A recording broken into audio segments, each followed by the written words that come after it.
Asia cup 2025-এ বাংলাদেশের squad কেমন হতে পারে, বাংলাদেশের সেরা স্কোয়াডটি নিয়ে আলোচনা করব। বাংলাদেশের স্কোয়াডের ভিতরে বাংলাদেশের ওপেনিং করবে হলো পারভেজ হোসেন ইমন এবং তানজিদ হাসান তামিম।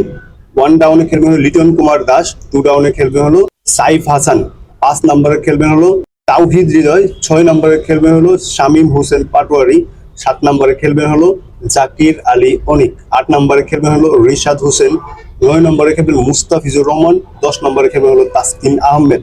এর ভিতরে যদি 3 জন প্রেসার নিয়ে খেলে তাহলে এর ভিতরে তাওহিদ হৃদয়কে আউট করে তানজিম সাকিবকে দলে অন্তর্ভুক্ত করা হবে। এ হলো বাংলাদেশের সেরা স্কোয়াড।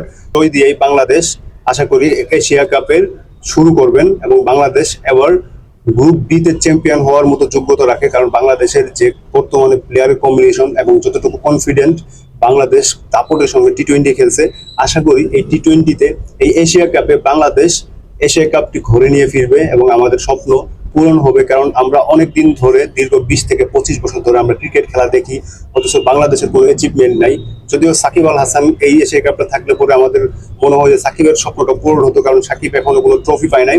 তো আশা করি সাকিবকে আমরা মিস করবো তো অনেক বেশি, তবুও সাকিব না থাকাতেও যেন বাংলাদেশের হয়ে বাংলাদেশ এই টিমটি আমাদের একটা ট্রফি এনে দিতে পারে। এই ট্রফিটা উপহার দেবে এশিয়া কাপের, কারণ বাংলাদেশ টিম এখন অনেক ভালো খেলছে।